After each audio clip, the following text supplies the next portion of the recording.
સદગુરુ મહારાજની જય. હાલો પોસા ભગત, આ ગુરુ પૂનમનો માધ્યમ શું? હા, ગુરુ પૂનમનું માધ્યમ શું? હવે ગુરુ કોઈ વ્યક્તિ નથી, બરાબર? પછી અત્યારે જેને જે સમજાતું હોય, ગુરુ કોઈ વ્યક્તિ નથી, તે કોઈ એકનું જ માધ્યમ. આપણને જ્યાંથી સમજણ મળે અને જે આપણને હાચી સલાહ મળે એ જ ગુરુ છે. પછી અત્યારે આપણે વ્યક્તિને માનવી છીએ, નકર હકીકત જ્યાંથી આપણે હમણાં થયા ત્યાંથી આપણને સત્ય વસ્તુની જાણ જે મળતી જાય, સાચી સલાહ મળે છે એ ગુરુ પૂર્ણિમા. એટલે અહીંયા જે આપણને પૂરણ અભ્યાસ જાગી ગયો હોય ને એ ગુરુ પૂનમ. આ ગુરુ પૂનમે તમે જોઈજો, ગુરુ પૂનમે આખો સાંધો ઉગે, ચંદ્ર આખો ઉગે છે ગુરુ પૂનમના દી. પછી બધે પૂનમ દી આખો જ ઉગે. એમાં કોઈ 12 મહિને ને 12 પૂનમોમાં કઈ કોઈ પૂનમે અધૂરો ન હોય. પૂનમે પૂરો ઉગ્યો સાંજ, એ આપણને પૂર્ણ જ્યારે જ્ઞાન આપી દે કે હું કોણ છું, ક્યાંથી આવ્યો છું અને ક્યાં મારે જવાનું છે. આ જે આપણને પૂર્ણ જ્ઞાન આપનારી વસ્તુ, જે અંધકારમાં હતા અહીંયાથી આપણને અંજવાળામાં લાયા, જે અજ્ઞાન દિશામાં આપણે જીવતા એ આપણને જ્ઞાન મળ્યું, એને ગુરુ કહેવાય. અને એને ગુરુ પૂર્ણિમા, પૂરું જે જ્ઞાન મળ્યું એને જ ગુરુ પૂર્ણિમા કહેવાય છે. કે પૂરણ આપણને જ્ઞાન મળી ગયું હોય એ. નકર તો આપણા જીવનમાં ઘણા ગુરુ આવી જાય. સમજ્યા? પહેલા જ ગુરુ આપણા માત પિતા જ હોય. શરૂઆત અહીંયા જ થાય કે માત પિતાએ આપણને આ દુનિયા દેખાડી છે, તો પ્રથમ ગુરુ અહીંયા જ શરૂઆત થાય. બીજા ગુરુ કે આપણને હુયાણીએ સાફસૂફ કર્યા, એ આપણા બીજા ગુરુ. ત્રીજા ગુરુ આપણા ફૈબા, કે જેને આપણને નામ આપ્યું. ચોથા ગુરુ તો કે આપણને આ ભૌતિક જ્ઞાન જે આપે છે, જે ભૌતિક જ્ઞાન આપે છે કે આને આ કહેવાય, આને આ કહેવાય, બૌદ્ધ નામ સંસાર મેં તાશે મુક્તિ નહીં, આદિ નામ ગુપત છે જાણે વિરલા કોઈ. એટલે બધી ભૌતિકના આપણને નામ એ બતાવી દે, એ આપણા ગુરુ છે. પછી અક્ષર જ્ઞાન આપે એ આપણા ગુરુ છે. શિક્ષક રહ્યા એ આપણા ગુરુ, અક્ષર જ્ઞાન આપ્યું છે. પછી તો કાન ગુરુ કરાવે, કે તમારે કાન ગુરુ તો કરાવવા જ જોઈશે. જે આપણે કાન ગુરુની વાત આવે ને તો આપણને અજની માતા યાદ આવી જાય કે નારદ મુનિએ અજનીના કાન ગુરુ બન્યા. નારદ મુનિ એને કહેવાય છે કે હરાપ હતો, કે તને કુંવારા કણક લાગશે એટલે એ ધરતીમાં ખાડો કરી અને મોઢું એટલું બારું એ રીતે રહેતા કે છે. પછી જ્યારે શંકરે જ્યારે તાંડવ કર્યું તો એ બિંદ પડી ગયેલું, અને એ કહે છે પીપળાના પાનમાં લઈને જાતા કે કોઈ કુંવારી જગ્યાએ આનું રોપણ કરી દેવું. એટલે આ કુંવારા હતા, નાના કુંવારા કલકની કે હરાપ હતો. આવું બધું કહે છે. આપણે તો એ વાતમાં બહુ ન માનવી, પણ છતાં એ આજે નારદે એ પીપળાના પાનમાં લાવેલું બીજ એના કાનમાં રેડી દીધું હતું. એટલે અત્યારે કાન ગુરુ કરે ને એટલે આડો રૂમાલ રાખે અને ફૂંક મારે. આ જે કાન ગુરુ, જે કાનથી સંભળાવે છે આપણને, એને કાન ગુરુ કહેવાય. જે આ એ બોલે છે ને આપણે સાંભળવી છે, આ કાન ગુરુ કહેવાય. પણ જે સદગુરુની શાન હોય એ કોઈ બોલીને ન સમજાવે.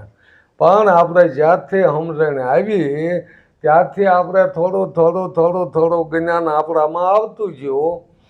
પછી જે પૂરણ જ્ઞાન, જે સત્યની ઓળખાણ કરાવી દીધી, એને સદગુરુ કહેવાય.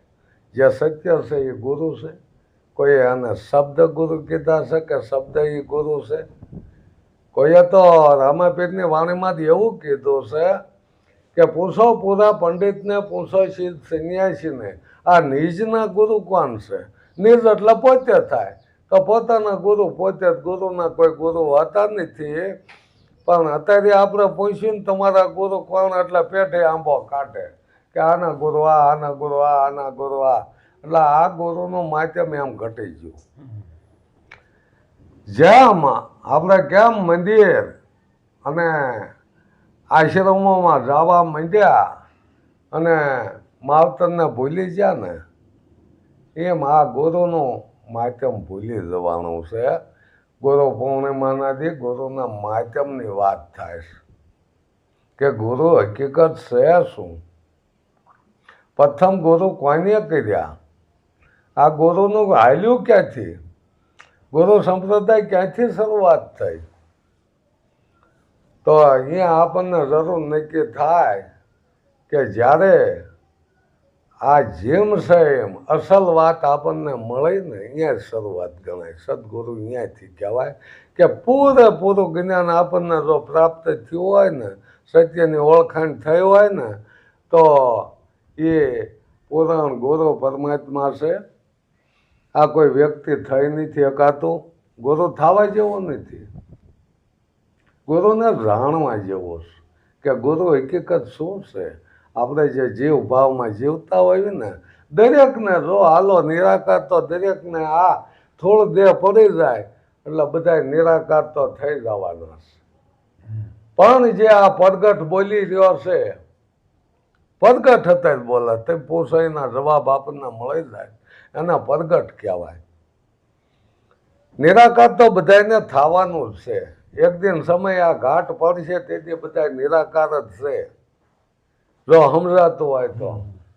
પણ આ આકાર આપણને મળ્યો છે, આપણી માથે જૂનું લેણું ઘણું છે, તો નવું શું લેવા કરવું જોવે? હું એમ કહું છું કે જે જૂનું આપણે ભર્યું નથી, તો નવું લેણું શું લેવા કરવું જોવે? પછી ક્યારે ભરશું? અને એ ભરવા માટે જલમ અવતાર લેવા જોવા.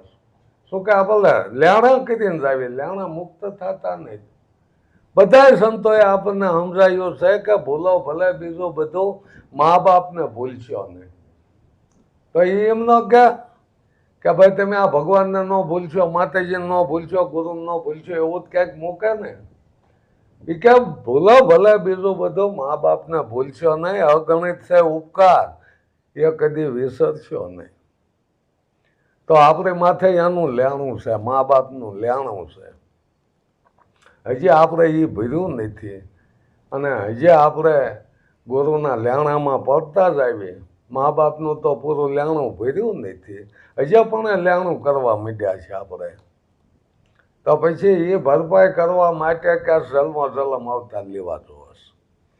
પણ આ દેવ કરતા દુર્લભ મનુષ્ય અવતાર આપણને મળ્યો હોય તો આ દેણા મુક્તિ માટે જ મળ્યો છે કે તમારું જે દેણું થયું છે ને એ ભરપાઈ કરી દો.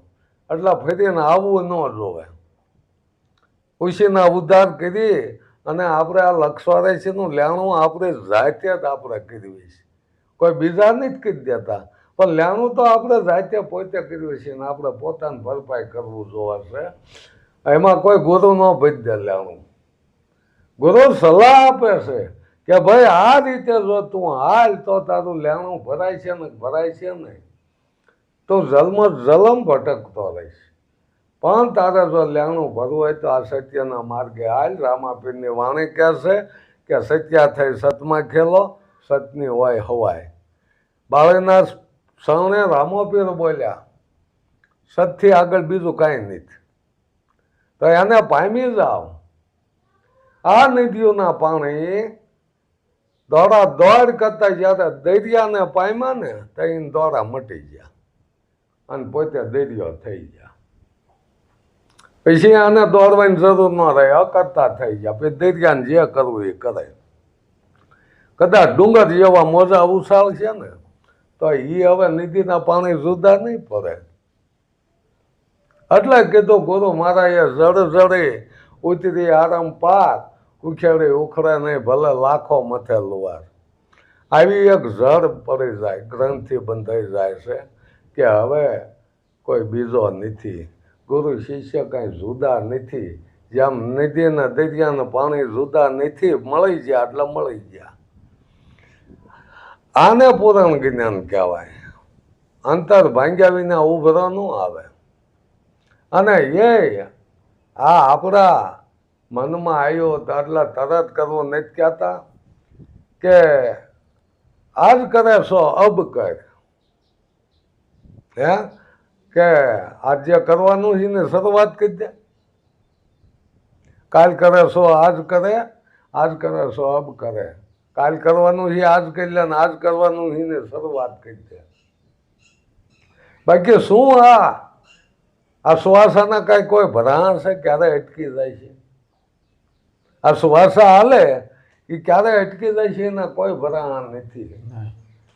આ જીવન રોજ જે છે એ ક્યારે બુજાઈ જાય છે, ક્યારે એમાં દિવેલ ખૂટશે ને ક્યારે બુજાઈ જાય છે, એનો કોઈ ભરાવો નથી.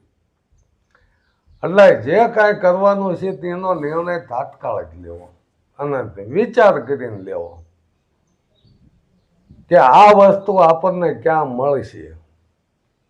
અત્યારે ઠારો ઠાર ગુરુ બનવા બેસી ગયા. અત્યારે પહેલા આપણે ગુરુની શોધ કરવી હતી, છતાંય ગુરુ જ્ઞાન નથી દેતા. પાત્ર બનવું જોઈએ. પાત્ર બને કેળે જ જ્ઞાન કરતા. અત્યારે તો તમે આવી જાઓ, સામુના તમને સામેથી પડકાર કરે છે, આવતો રહે તને જ્ઞાન આપી દઉં. તો પાત્ર ક્યારે બને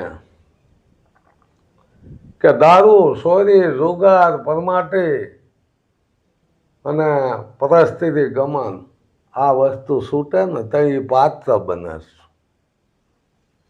અને પાત્ર બન્યા કેળે પીરશે ને તો એ પાત્રમાં રહે છે, નકર ઠ્યામ વિના ઠેરાતું નથી.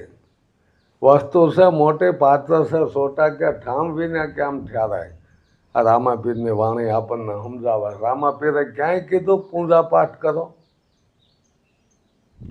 અત્યારે જો આ મહિમા આને પૂજામાં લઈ ગયા કે બસ ગુરુ પૂજમાં ગુરુનું પૂજન કરવું, જે કાંઈ દક્ષિણા દેવી અહીંયા ઊભું મૂકી દીધું. રામાપીરે ક્યાંય વાણીમાં નથી કીધું કે તમે પૂજા કરો. ભક્તિ કરો તો હજી અગમ ભેદ જાણો અને કહું તે વસનમાં હાલો. આ તમને જે વચન આપ્યું છે ને, 5 પ્રતિજ્ઞા આપી છે, એનું પાલન થવું જોઈએ. ક્યાંય નથી કીધું કે તમે મંદિર બાંધો, તમે ગુરુ શરણે રહીને ગુરુના પગ ધોઈને પાણી પીવો, એવું કોઈ લખાણ ક્યાંય છે નહીં. પણ અમુક આ કથિયાયુમાં લઈ લઈને આગળ આપણને મૂકે છે કે રામના પગ ખારવે નથી ધોયા. એ વાત આવે છે રામાયણમાં કે ખારવે રામના પગ ધોયા હતા. તો કદાચ ધોયા હોય, આપણે એવું નથી કહેતા કે નથી ધોયા, ધોયા છે.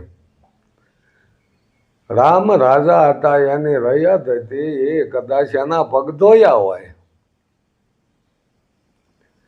પણ અત્યારે આપણે તો રામ જેવું પાત્ર નથી ને. ઠારો ઠાર આપણે ગુરુ અત્યારે મળે છે, દેહ ગુરુ. તો આપણે રામ જેવું પાત્ર બનવું જોઈશે ને. બરોબર ને? નકર તો મારું કહેવાનું એવું છે કે અત્યારે આ રોગ એવા ચેપી હોય છે, તો પછી ચેપ તો લાગે ને. તો એમાં જ કઈ રીતે જ્ઞાન થાય છે? આપણે હમણાં કોરોના આવ્યો હતો, હવે આવા રોગ ચેપી કદાચ આવી જાય, પગ ધોઈને પાણી પીવાનું હોય તો એ રોગને નોંધ રહેશે.